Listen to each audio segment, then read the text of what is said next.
El duque de Windham. Saga Los dos duques de Windham 1 por Julia Quinn. Capítulo 3.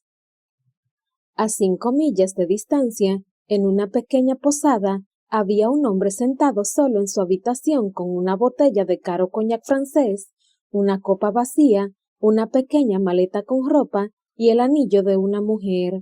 Su nombre era Jack Audley, antiguo capitán John Audley del ejército de su majestad, antes conocido como Jack Audley de Bottlebridge del condado de Cavan en Irlanda, y antes de eso, Jack Cavendish Audley, del mismo condado, y aún antes, retrocediendo todo lo posible hasta el día de su bautizo, John Augusto Cavendish Audley.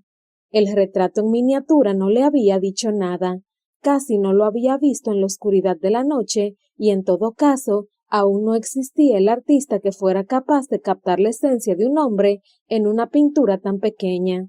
Pero el anillo... Con la mano algo temblorosa, se volvió a llenar la copa. Cuando la anciana le había dado el anillo, no lo había mirado detenidamente, pero ahí, en esa habitación de la posada, sí lo hizo, y lo que vio lo estremeció hasta el fondo del alma. Conocía ese anillo, lo veía en su dedo. El suyo era una versión masculina, pero el dibujo grabado era idéntico. Una flor con el tallo curvado y una diminuta D muy elaborada, con florituras. No sabía qué significaba la D. Cuando le dijeron que su padre se llamaba John Augustus Cavendish, no lo entendió, pues no había una D por ninguna parte. Ahora seguía sin saber qué representaba la D, pero sabía que la anciana, sí, y por mucho que intentara convencerse de que solo era una coincidencia, sabía que esa noche, en un camino desierto de Lincolnshire, había conocido a su abuela. Por Dios, volvió a mirar el anillo. Lo había puesto vertical sobre la mesa, y la figura hacía destellos a la luz de la vela. De pronto, giró su propio anillo en el dedo y se lo quitó. No recordaba la última vez que se había visto el dedo sin él. Su tía siempre le insistía en que lo llevara puesto. Era el único recuerdo que tenían de su padre. Según le contaron, su madre lo tenía agarrado en su temblorosa mano cuando la sacaron de las gélidas aguas del mar de Irlanda. Sostuvo el anillo ante él un momento, contemplándolo, y luego lo colocó junto al otro. Se le estiraron ligeramente los labios al mirarlos. ¿Qué había creído? ¿Que cuando los pusiera juntos se verían distintos? Sabía muy poco de su padre. Su nombre, claro, y que era el hijo mediano de una familia inglesa acomodada. Su tía solo lo había visto 2 veces, y la impresión que tenía de él era que estaba algo distanciado de sus familiares. Solo hablaba de ellos riendo, de esa manera como hablaban las personas cuando no desean decir nada importante. No tenía mucho dinero, o al menos eso suponía su tía. Vestía ropa fina, pero muy usada, y por lo que todos sabían, había estado varios meses recorriendo la campiña irlandesa. Su explicación fue que había ido a la boda de un amigo del colegio y le gustó tanto el país que se quedó. Su tía no veía ningún motivo para dudar de eso. En resumen, lo único que sabía él era que John Augustus Cavendish era un caballero inglés de buena cuna que viajó a Irlanda, se enamoró de Louise Calvaire, se casó con ella y murió cuando el barco que los llevaba a Inglaterra naufragó muy cerca de las costas irlandesas. Louise fue arrastrada a la orilla, con el cuerpo magullado y tiritando, pero viva. Ya había pasado más de un mes cuando se dieron cuenta de que estaba embarazada, pero estaba débil, desolada por la pérdida, y su hermana, la tía que lo crió como si fuera su hijo, decía que era más sorprendente que hubiera sobrevivido al embarazo a que hubiera muerto en el parto. Y eso resumía todos sus conocimientos acerca de su legado paterno.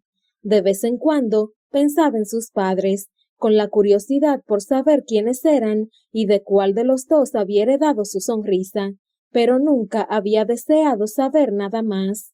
Cuando tenía 2 días de vida, fue entregado a William y Mary Audley, y si ellos querían a sus hijos más que a él, jamás permitieron que él lo supiera. Se había criado como hijo de un terrateniente, con 2 hermanos, una hermana y 20 acres de ondulante pradera perfecta para cabalgar, correr y saltar, todo lo que un niño podría desear. Su infancia había sido maravillosa, casi perfecta, si no llevaba la vida que había esperado, si a veces cuando estaba en la cama pensaba qué demonios hacía asaltando carruajes en la oscuridad de la noche, por lo menos sabía que el camino que lo llevó a eso había estado pavimentado con sus propias decisiones, con sus propios defectos. Además, la mayor parte del tiempo era feliz, era alegre por naturaleza y en realidad podría estar haciendo algo peor que jugar a Robin Hood por los caminos de Gran Bretaña. Al menos, hacer eso le daba la sensación de que su vida tenía un objetivo. Después de retirarse del ejército, no había sabido qué hacer. No tenía el menor deseo de volver a la vida de soldado, pero ¿para qué otra cosa estaba capacitado? Al parecer, solo tenía 2 habilidades. Era capaz de montar a caballo como si hubiera nacido en esa postura y tenía el don de mantener una conversación con un ingenio y una elegancia capaces de hechizar a cualquiera. Teniendo todo eso en cuenta, asaltar carruajes le pareció la opción más lógica.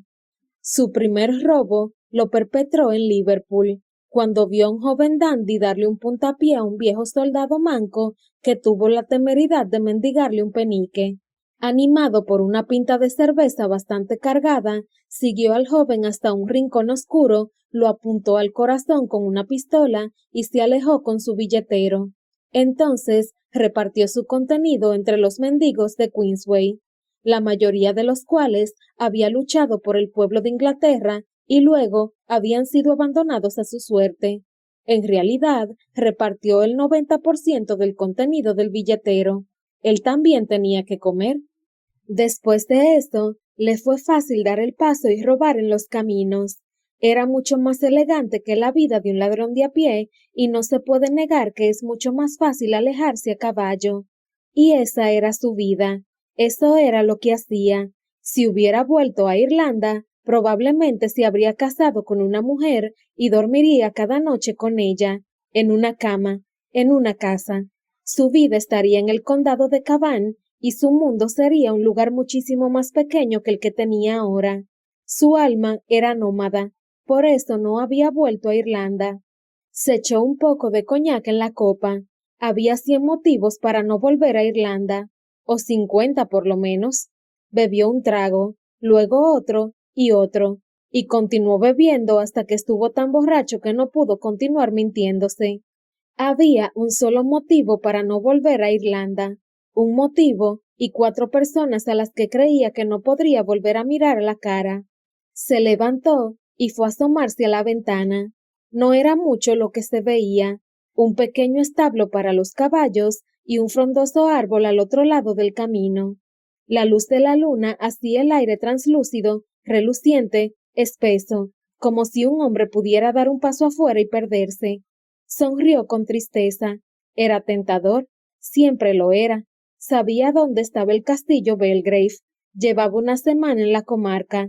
No se podía estar todo el tiempo en Lincolnshire sin enterarse de dónde estaban las casas elegantes, aun cuando uno no fuera un ladrón con intención de entrar a robar a sus dueños. Podía ir a echarle una mirada, pensó. Se lo debía a alguien, tal vez a sí mismo. Nunca le había interesado demasiado su padre, aunque también le había tentado un poco la curiosidad. Además, estaba allí mismo. ¿Quién sabía cuándo volvería a estar en Lincolnshire? Le tenía demasiado cariño a su cabeza como para quedarse mucho tiempo en un mismo lugar. No deseaba hablar con la anciana, no deseaba presentarse a dar explicaciones o fingir que era una persona distinta de quien era. Un veterano de guerra, un bandolero, un pícaro, un idiota, un tonto sentimental, de vez en cuando, que sabía que las damas de buen corazón que habían atendido a los heridos estaban equivocadas. A veces, simplemente, no se puede volver a casa. Pero, santo Dios, daría cualquier cosa por pasarse por allí. Cerró los ojos. Su familia lo recibiría con los brazos abiertos. Eso era lo peor. Su tía le daría un fuerte abrazo, le diría que no fue culpa de él, sería muy comprensiva, pero no lo comprendería. Ese fue su último pensamiento antes de quedarse dormido, y soñó con Irlanda. El día siguiente amaneció luminoso, con el cielo despejado. Como una burla, pensó Jack, si estuviera lloviendo no se tomaría la molestia de ir a echarle un vistazo a Belgrave. Viajaba a caballo y había pasado buena parte de su vida fingiendo que no le importaba mojarse hasta los huesos. No cabalgaba bajo la lluvia si no tenía necesidad. Había aprendido eso por lo menos. Pero no se encontraría con sus compañeros hasta que oscureciera, así que no tenía ningún pretexto para no ir. Además, solo iría a mirar, quizá para ver si encontraba la manera de hacerle llegar el anillo a la anciana. Para ella tendría un valor sentimental, y aunque podría sacar una buena suma por él, sabía que no sería capaz de venderlo. Así pues, tomó un desayuno abundante, acompañado por un asqueroso brebaje que, según le juró el posadero, le despejaría la cabeza, aunque él solo había llegado a pronunciar huevos. El hombre le había dicho muy seguro, le traeré lo que necesita. Sorprendentemente, el brebaje hizo su efecto, de ahí su capacidad para digerir el abundante desayuno, por lo que montó en su caballo y emprendió la marcha hacia el castillo Belgrave. Aquellos días había estado cabalgando por la zona, pero esa era la primera vez que sentía curiosidad por el entorno. Por algún motivo, los árboles le parecían más interesantes, así como la forma de las hojas y su manera de mostrar los torsos cuando soplaba el viento. Las flores también, algunas le eran conocidas, idénticas a las que florecían en Irlanda, pero otras eran nuevas para él, tal vez autóctonas de los valles y zonas pantanosas de la región. Era curioso, no sabía muy bien en qué cosas debería pensar, tal vez en que ese paisaje era el que veía su padre cuando cabalgaba por ese mismo camino, o tal vez que si no hubiera sido por esa terrible tempestad que azotó el mar de Irlanda, esos podrían ser los árboles y flores que habría visto durante su infancia. No sabía si sus padres se habrían establecido en Inglaterra o en Irlanda. Al parecer, se dirigían a Inglaterra para presentar a su madre a la familia Cavendish cuando se hundió el barco. La tía Mary decía que tenían pensado decidir dónde establecerse cuando Louise hubiera tenido la oportunidad de ver un poco de Inglaterra. Se detuvo a arrancar una hoja de un árbol por simple capricho. No era tan verde como las irlandesas, concluyó. Lógicamente, eso no tenía ninguna importancia, aunque, de alguna manera extraña, sí importaba. Lanzando un bufido de impaciencia, arrojó la hoja al suelo y aumentó la velocidad. Era ridículo que sintiera un ramalazo de culpabilidad por ir a ver el castillo. Por Dios, si no iba a presentarse, no deseaba encontrar una nueva familia. Les debía mucho más que eso a los Audley. Solo deseaba verlo, desde lejos, ver lo que podría haber sido y que tal vez debería haber sido. Puso el caballo al galope para que el viento se llevara sus recuerdos.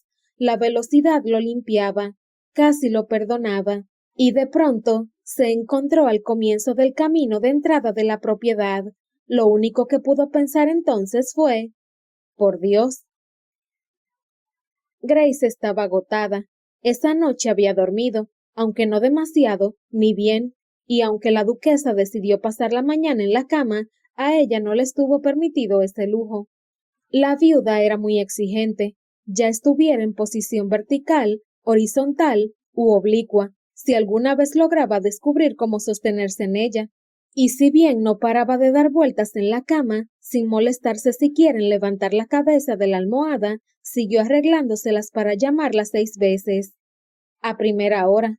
Finalmente, se quedó absorta leyendo un montón de cartas que le envió a buscar en el callejón inferior del escritorio de su difunto marido y que estaban guardadas en una caja con la etiqueta John Eaton.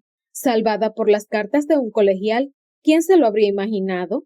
De todos modos, solo 20 minutos después su descanso fue interrumpido por la llegada de Lady Elizabeth y Lady Amelia Willoughby, las guapas y rubias hijas del conde de Crowland, vecinas desde hacía mucho tiempo, y siempre era un placer recordar, amigas suyas. Elizabeth en especial. Eran de la misma edad, y antes de que su posición en el mundo cayera en picado con la muerte de sus padres, se la consideraba una buena compañía para ellas. Ah, claro que todos sabían que ella no haría tan buen matrimonio como las muchachas Willoughby. Al fin y al cabo, nunca disfrutaría de una temporada en Londres, pero cuando vivía en la casa de sus padres, se las consideraba, si no iguales, por lo menos del mismo nivel social.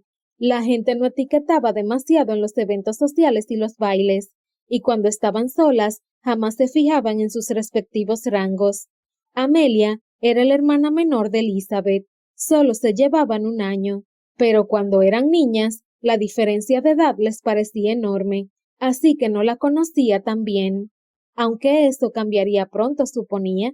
Amelia estaba comprometida en matrimonio con Thomas y lo estaba desde la cuna. El honor le habría correspondido a Elizabeth, pero ésta ya estaba comprometida con otro noble, también desde que nació. Lord Crowland no era un hombre que dejara las cosas al azar. Sin embargo, el prometido murió muy joven y Lady Crowland, que no era muy dada a la discreción, declaró que, aunque el asunto era muy molesto, los documentos que comprometían a Amelia con Thomas ya estaban firmados, así que se consideró mejor dejar las cosas como estaban. Grace nunca había hablado del compromiso con Thomas. Eran amigos, pero él nunca hablaría con ella de algo tan personal. De todos modos, desde hacía tiempo sospechaba que él encontraba bastante cómoda la situación. Una prometida mantenía a raya a las señoritas interesadas en casarse, y a sus madres, pero solo hasta cierto punto. Era muy evidente que las damas de Inglaterra eran partidarias de proteger sus apuestas, y el pobre Thomas no podía ir a ninguna parte sin que las mujeres intentaran destacar sus encantos para llamar su atención, solo por si acaso, por si Amelia desaparecía, moría. Decidió que no deseaba ser duquesa. Desde luego, pensó irónica, como si Amelia tuviera alguna opción en el asunto. Pero, aunque una esposa sería un elemento disuasorio más eficaz que una prometida, Thomas continuaba dando largas, lo que ella encontraba muy insensible por su parte. Amelia ya tenía 21 años, por el amor de Dios, y según Lady Crowland, por lo menos 4 hombres le habrían propuesto matrimonio en Londres si no estuviera señalada como la futura duquesa de Windham. Elizabeth, como hermana, decía que el número de hombres se acercaba más a 3, pero de todos modos, la pobre muchacha llevaba años suspendida como una cuerda. Los libros, anunció Elizabeth cuando entraron en el vestíbulo. Como prometí. A petición de su madre, Elizabeth se había llevado prestados varios libros de la viuda.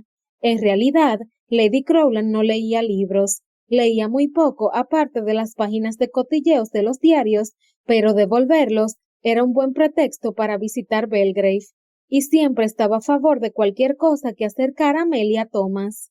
Nadie tenía el valor de decirle que Amelia rara vez veía a Thomas cuando visitaba Belgrave. La mayoría de las veces se veía obligada a soportar la compañía de la viuda, aunque compañía sería una palabra demasiado generosa para definir a Augusta Cavendish delante de la damita que estaba destinada a continuar el linaje Windham. La duquesa viuda era muy aficionada a encontrar defectos, incluso se podría decir que ese era su principal talento, y Amelia era su tema favorito, pero ese día se había librado, al menos por el momento. La viuda seguía en su dormitorio, leyendo las conjugaciones de los verbos latinos de su difunto hijo, por lo que Amelia tuvo la suerte de tomar el té mientras Grace y Elizabeth conversaban, o mejor dicho, mientras Elizabeth conversaba. Grace hacía inauditos esfuerzos por hacer gestos de asentimiento o emitir un murmullo en los momentos oportunos. Parecía que tenía en blanco su agotado cerebro, pero en realidad le ocurría lo contrario. No podía dejar de pensar en el bandolero, y su beso, y en su identidad, y en su beso, y en si volvería a verlo alguna vez, y en que la había besado, y... Tenía que dejar de pensar en él. Era una locura. Miró hacia la bandeja del té preguntándose si sería de mala educación comerse la última galleta. ¿Estás segura de que te sientes bien, Grace?, dijo Elizabeth, tomándole la mano. Te veo muy cansada. Grace pestañeó, tratando de enfocar la cara de su amiga. Lo siento, dijo de forma automática. Estoy bastante cansada, pero eso no es disculpa para mi falta de atención. Elizabeth hizo un gesto de pena. Conocía a la viuda. Todos la conocían. ¿Te tuvo en pie hasta tarde anoche? Grace asintió. Sí, aunque en realidad no fue culpa suya. Elizabeth miró hacia la puerta para asegurarse de que no había nadie oyendo y entonces contestó. Siempre es culpa suya. Grace sonrió irónica. No, esta vez no. De verdad, nos... Bueno, ¿había algún motivo para no contárselo a Elizabeth? Thomas ya lo sabía, y al caer la noche, lo sabrían en toda la región. Nos asaltaron unos bandoleros. Ay, santo cielo, Grace. Dejó la taza en la mesita. No me extraña que estés tan distraída. ¿Mm? Murmuró Amelia. Había estado mirando hacia el espacio, como solía hacer mientras ellas conversaban, pero eso le llamó la atención. Estoy bastante recuperada. Creo que solo estoy un poco cansada. Es que no he dormido bien. ¿Qué ha pasado? Preguntó Amelia. Elizabeth le dio un empujón. Unos bandoleros asaltaron a Grace y a la viuda. No me digas. Grace asintió. Anoche, cuando volvíamos del baile. Entonces le pasó por la cabeza un pensamiento. Dios mío, si el bandolero es el nieto de la viuda y es legítimo, ¿qué le ocurrirá a Amelia? Pero no era legítimo. No podía serlo. Bien podía ser Cavendish por su sangre, pero no por derecho de nacimiento. Los hijos de duques no van dejando hijos legítimos por ahí. Eso simplemente no ocurre. ¿Se llevaron algo? ¿Cómo puedes hablar con tanta tranquilidad?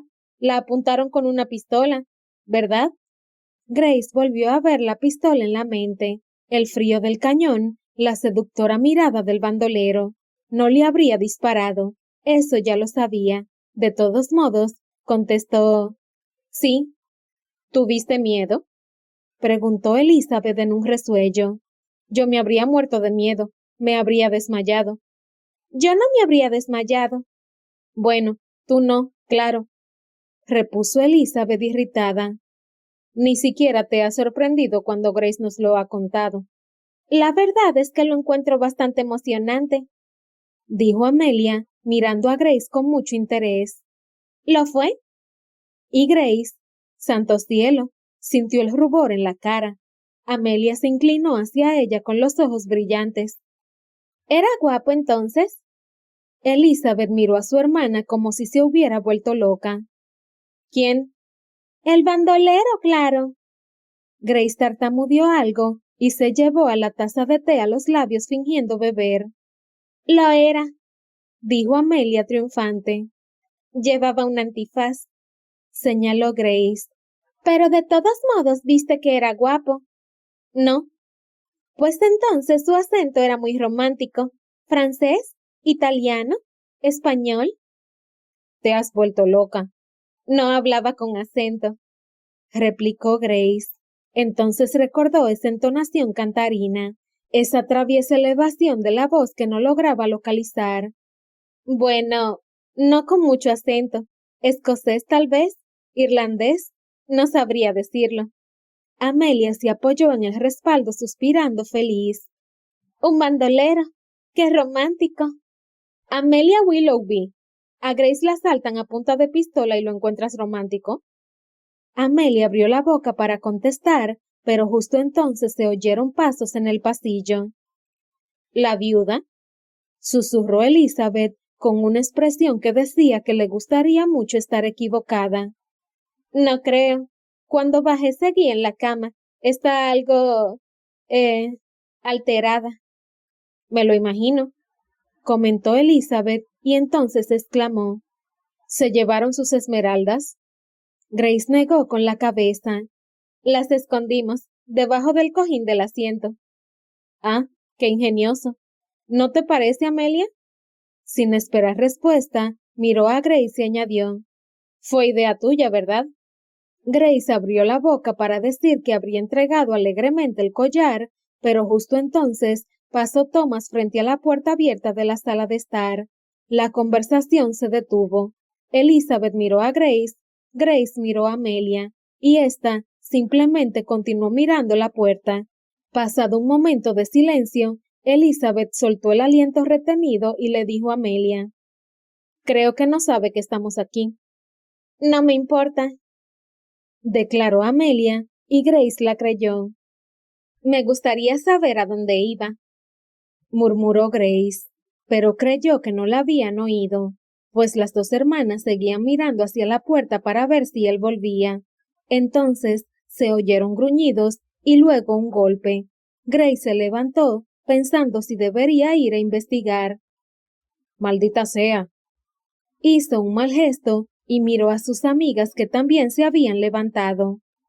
«Cuidado», oyeron decir a Thomas, y entonces, mientras las tres miraban en silencio, el retrato de John Cavendish pasó frente a la puerta, llevado por dos lacayos que tenían muchas dificultades para mantenerlo derecho y equilibrado. «¿De quién es este retrato?», preguntó Amelia, después de que lo vieran pasar. «Del hijo mediano de la viuda. Murió hace 29 años. ¿Por qué lo trasladan?». «La viuda desea tenerlo en su habitación», contestó Grace, pensando que esa respuesta debería bastar. ¿Quién sabía por qué hacía las cosas la viuda? Al parecer, Amelia quedó satisfecha con esa respuesta porque no hizo más preguntas, o tal vez eso se debió a que Thomas eligió ese momento para reaparecer en la puerta. «Señoras». Las tres hicieron sus reverencias. Él hizo un gesto de asentimiento en esa pose tan suya cuando era evidente que solo quería ser educado. «Perdón», dijo, y se alejó. «Bueno», dijo Elizabeth. Grace no supo si con eso quería expresar su agravio por la grosería o simplemente llenar el silencio. Si era lo último, no les resultó, porque nadie dijo nada más. Finalmente, Elizabeth añadió: «Tal vez deberíamos marcharnos». «No pueden», dijo Grace, sintiéndose fatal por ser la portadora de la mala noticia. «Todavía no. La viuda desea ver a Amelia». Amelia lanzó un gemido. «Lo siento», dijo Grace, y lo dijo en serio. Amelia se sentó, miró la bandeja del té y declaró: «Me voy a comer la última galleta». Grace asintió. Amelia necesitaba sustento para la horrible entrevista que le esperaba. «Tal vez debería ordenar que traigan más». Pero justo en ese instante volvió Thomas. «Casi lo rompemos en la escalera», le dijo a Grace, sacudiendo la cabeza. Se inclinó a la derecha y casi se clavó en la baranda. «¡Ay, Dios!». «Habría sido como clavarle una estaca en el corazón», dijo él con un macabro humor. «Habría valido la pena solo por verle la cara». Grace se dispuso a subir. Si la viuda estaba levantada, significaba que su reunión con las hermanas Willoughby había acabado. «¿Su abuela se ha levantado?». «Solo para supervisar el traslado. Por el momento, estás a salvo». Sacudió la cabeza y puso los ojos en blanco. «No puedo creer que tuviera la osadía de pedirte que se lo llevaras anoche». Y añadió con toda la intención: «o que tú creyeras que podías hacerlo». Grace sintió que debía explicar esto a Amelia y Elizabeth. «La viuda me pidió anoche que le llevara el cuadro a su habitación». «Pero sí es enorme». «Mi abuela siempre prefirió a su hijo mediano», dijo Thomas, curvando los labios de una manera que no se podía considerar una sonrisa. Entonces miró al frente y, como si solo en ese instante se hubiera percatado de la presencia de su futura esposa, dijo: «Lady Amelia». «Excelencia», respondió ella, pero al parecer él no la oyó, pues enseguida se sentó y se dirigió a Grace. «Imagino que me apoyaría si decido encerrarla, ¿verdad?». Tom se interrumpió. Suponía que Elizabeth y Amelia sabían que tenía permiso para llamarlo por su nombre de pila cuando estaban en Belgrave, pero de todos modos le parecía una falta de respeto hacerlo delante de otras personas. «Excelencia, hoy debe tener más paciencia de la habitual con ella. está muy alterada. Elevó una plegaria al cielo pidiendo perdón por hacerles creer que el trastorno de la duquesa se debía a un simple robo. No era exactamente mentirle a Thomas, pero suponía que omitir la verdad resultaría igual de peligroso. Se obligó a sonreír. Amelia, ¿te sientes mal?, preguntó Elizabeth.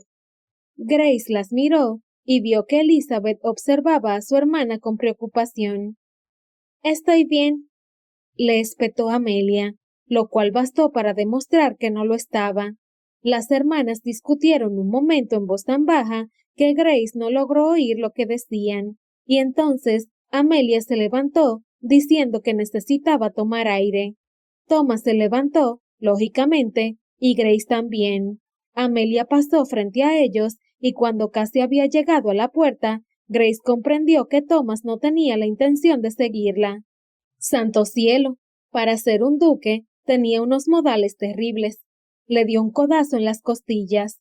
Alguien tenía que hacerlo, se dijo. Nadie se atrevía a hacerle frente jamás.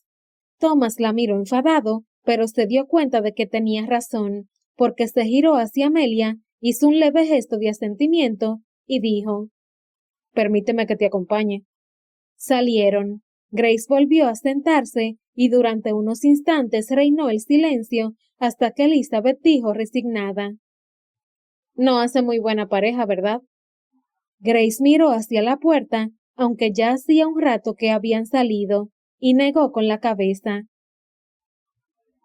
Era inmenso, pensó Jack. Era un castillo, claro, y un castillo se construye para ser imponente, pero... Lo estaba contemplando boquiabierto. Era inmenso. Le pareció extraño que nadie le hubiera dicho que su padre procedía de una familia ducal. ¿Lo sabría alguien? Siempre había supuesto que su padre era hijo de un aristócrata rural, tal vez un baronet o incluso un barón.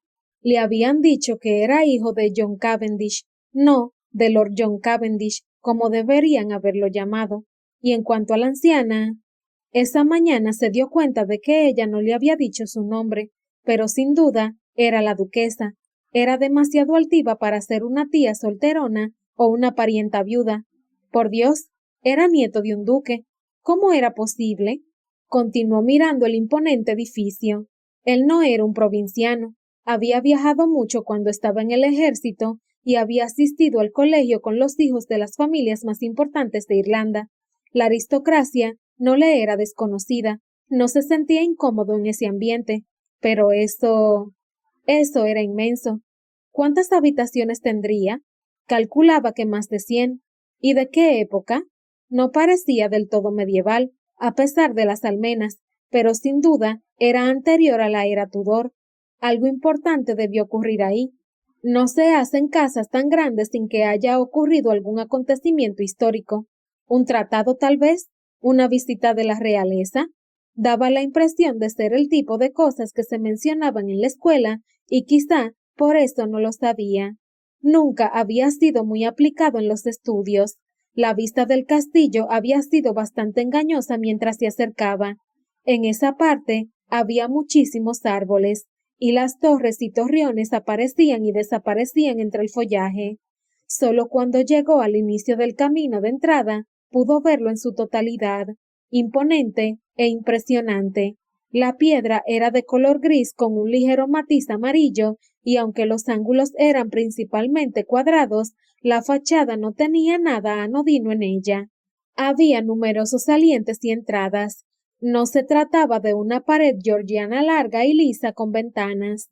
No lograba imaginarse cuánto tiempo le llevaría a orientarse en la casa a un recién llegado, ni cuánto tiempo tardarían en encontrar a alguien que se hubiera perdido.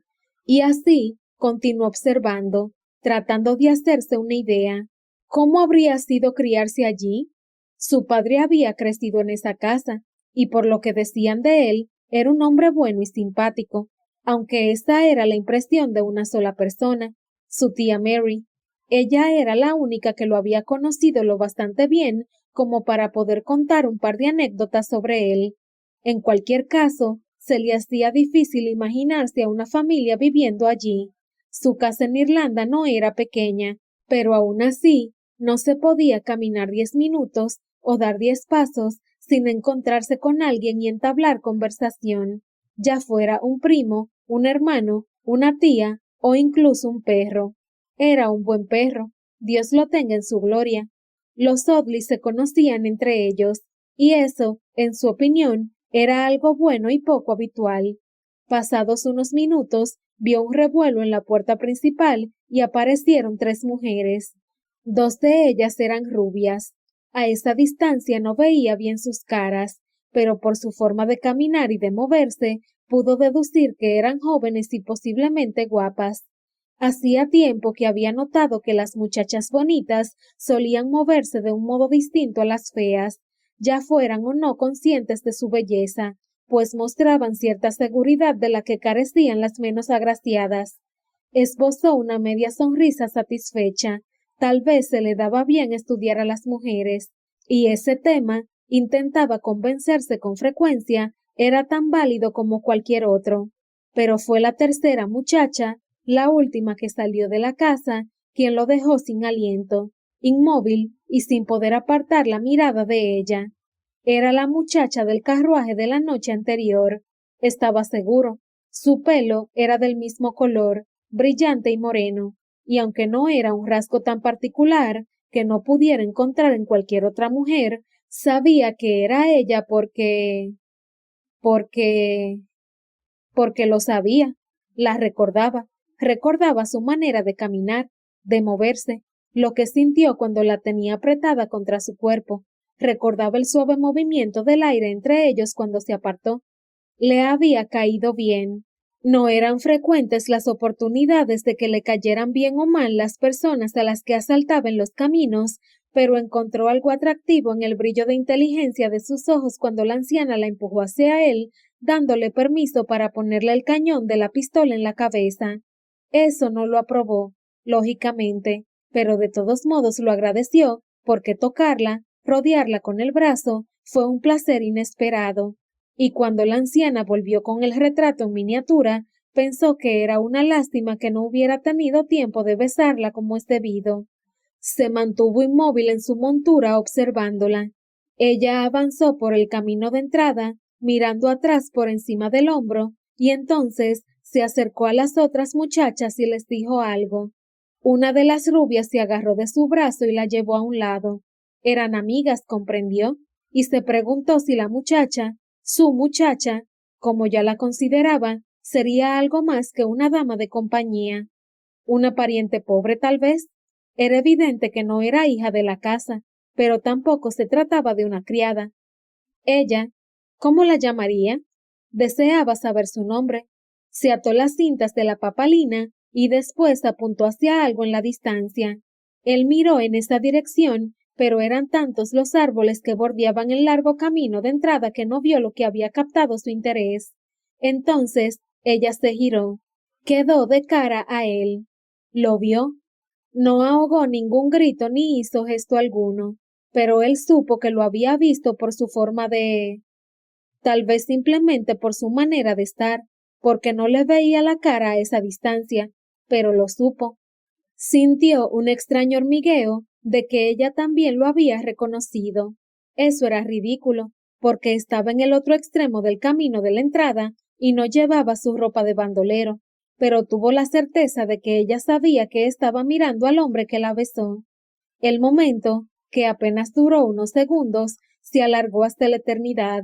Entonces graznó un pájaro detrás de él, sacándolo del trance, y por su cabeza pasó rápidamente un pensamiento. Tengo que marcharme. Nunca se quedaba demasiado tiempo en un mismo sitio, y ese, sin duda, era el más peligroso. Echó una última mirada, aunque no una mirada de anhelo. No lo deseaba, y en cuanto a la muchacha del carruaje, tragó saliva para pasar algo amargo que le quedó en la garganta. Tampoco la desearía a ella. Algunas cosas eran, sencillamente, imposibles. ¿Quién era ese hombre? Preguntó Elizabeth. Grace la oyó, pero fingió que no lo había hecho. Estaban sentadas en el cómodo carruaje de los Willoughby, pero al feliz grupo de 3 se había unido una cuarta persona. Cuando la viuda se levantó de la cama, echó una mirada a las mejillas coloreadas por el sol de Amelia, que, en opinión de Grace, se debían a un largo paseo con Thomas, y soltó una parrafada sobre el decoro que corresponde a una futura duquesa. No todos los días se oía un discurso que incluyera dinastía, procreación y manchas solares, pero la viuda lo consiguió, y todas se sentían fatal, sobre todo Amelia. A la viuda se le metió en la cabeza que necesitaba hablar con Lady Crowland, probablemente sobre supuestas manchas en la piel de Amelia, y por lo tanto se invitó a acompañarlas en el trayecto y envió al establo la orden de que prepararan un carruaje que las siguiera para la vuelta. Grace tuvo que acompañarlas también, porque sinceramente no tenía otra opción. ¿Grace? Preguntó Elizabeth. Grace frunció los labios y clavó la mirada en un punto del respaldo del asiento de enfrente a la izquierda de la cabeza de la viuda. ¿Quién era? Insistió Elizabeth. Nadie, contestó Grace. ¿Estamos listas para partir? Miró por la ventanilla, haciendo ver que se interesaba por un posible obstáculo en el camino de entrada que les impidiera pasar. En cualquier momento, se pondrían en marcha hacia Burke's Park, donde vivían los Willoughby. Aunque el trayecto era corto, lo había estado temiendo, y entonces fue cuando lo vio. Al bandolero, cuyo apellido no era Cavendish, pero en otro tiempo lo había sido. Él se marchó antes de que la viuda saliera del castillo, haciendo virar su caballo con una pericia que, aunque ella no era buena jinete, tuvo que admirar. Pero él la vio y la reconoció. De eso estaba segura. Lo sintió. Impaciente, tamborileó los dedos sobre su muslo. Pensó en Thomas y en el enorme retrato que pasó frente a la puerta de la sala de estar. Pensó en Amelia, a quien habían educado desde su nacimiento para ser la esposa de un duque, y pensó también en sí misma. Su mundo podía no ser el que deseaba, pero era su mundo, y era seguro. Un hombre tenía el poder de destruirlo. Por eso, aunque vendería un trocito de su alma por otro beso con aquel desconocido, cuando Elizabeth comentó que le había parecido que lo conocía, ella dijo en tono seco: No. La viuda levantó la vista con la cara contraída de irritación. ¿De qué están hablando? Había un hombre al final del camino de entrada, dijo Elizabeth antes de que Grace pudiera decir nada. La viuda giró bruscamente la cabeza hacia ella. ¿Quién era? No lo sé, no le he visto la cara. Lo cual no era mentira, al menos en parte. ¿Quién era? Insistió la viuda, elevando la voz para hacerse oír por encima del ruido de las ruedas del carruaje que comenzaba la marcha por el camino. No lo sé, repitió Grace, aunque notó que la voz le salió rota. ¿Lo ha visto usted? Preguntó la viuda a Amelia. Grace captó la mirada de Amelia. No he visto a nadie, señora, repuso Amelia. La viuda la descartó con un bufido y dirigió todo el peso de su furia hacia Grace. ¿Era él? Grace negó con la cabeza. No, no lo sé. No sabría decirlo. ¡Detén el carruaje!, gritó la viuda levantándose. Empujó a Grace hacia un lado y golpeó con fuerza la pared que separaba el chasis del pescante. ¡Detente, dicho! El carruaje se detuvo con una sacudida y Amelia, que iba sentada al lado de la viuda, se precipitó hacia adelante cayendo a los pies de Grace. Intentó levantarse, pero se lo impidió la viuda, que había tomado a Grace del mentón clavándole sus viejos y largos dedos en la piel. Le daré una oportunidad más, señorita Everslade. ¿Era él? Perdóname, pensó Grace, y asintió.